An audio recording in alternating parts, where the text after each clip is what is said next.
Mi nombre es Luis Fernando Cárdenas y los estaré acompañando en este video acerca del desgaste en los metales no ferrosos.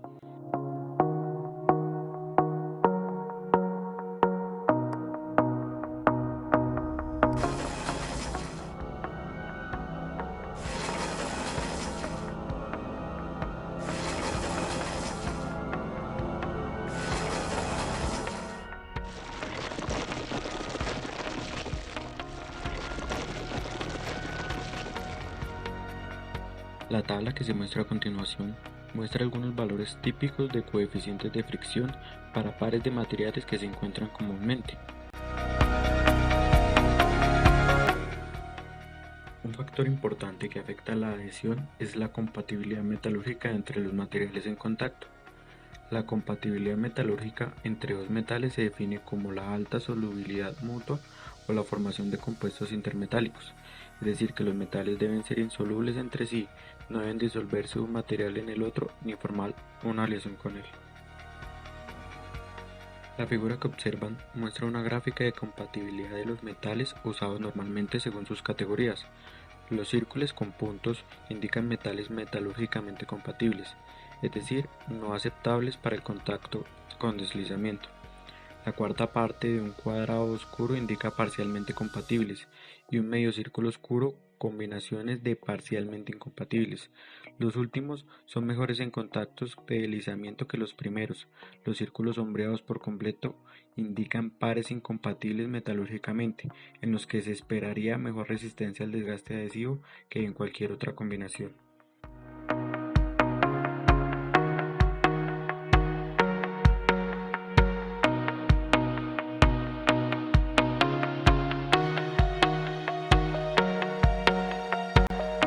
Algunos materiales de ingeniería se adaptan mejor que otros a las aplicaciones de desgaste por abrasión, basados principalmente en su dureza.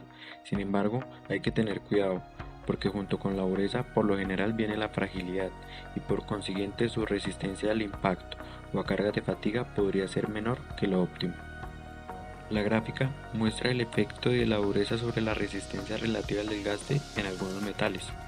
La resistencia es linealmente proporcional a la dureza de los metales que se desgastan, como se muestra en la figura. A continuación, se presentan algunos valores típicos para coeficientes de desgaste de algunos materiales.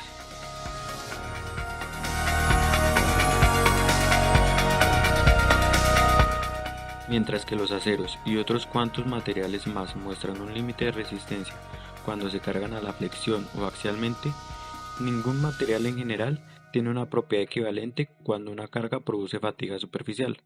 Por lo tanto, se debe esperar que la máquina, aun cuando sea cuidadosamente diseñada en contra de todos los otros tipos de falla, sucumba ante la fatiga superficial. Esto si se carga durante los ciclos suficientes. La fatiga superficial ocurre por contactos oscilantes de rodadura o con poco deslizamiento. Una baja rugosidad y una alta dureza superficial son importantes para poder controlarla. La tabla muestra factores de carga K experimentalmente determinados, resistencias de fatiga superficial S sub C y algunos factores de resistencia para varios materiales que operan contra sí mismos o contra acero endurecido para herramientas. Este es un tipo de desgaste que ocurre cuando las superficies son impactadas por una corriente continua de partículas duras. Esto causa un desgaste indeseable en el interior de las tuberías que transportan materiales abrasivos en un medio fluido. Esto es un problema serio en tuberías, donde por ejemplo las válvulas de control críticas pueden desgastarse mucho por la erosión de las partículas. La selección de materiales para resistir la erosión de las partículas depende fundamentalmente del ángulo de impacto de las partículas.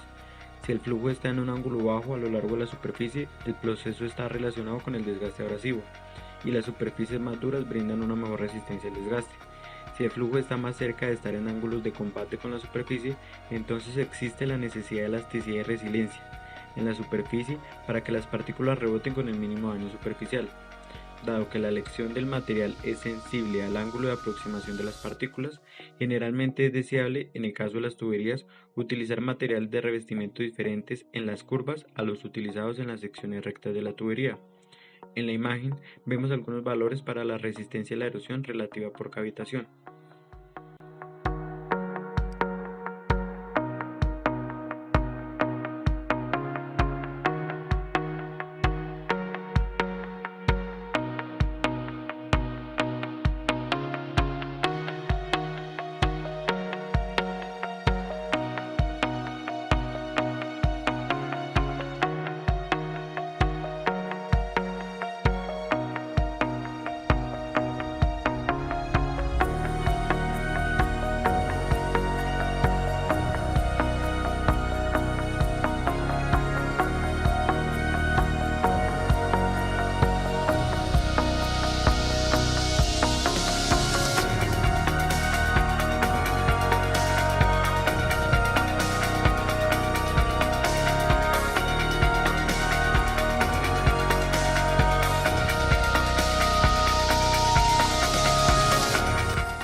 profundizar más acerca de estos temas, se recomienda la página Machinery Lubrication, en la cual, si se filtra por desgaste, encontrarán cientos de artículos de fácil acceso y de manera gratuita.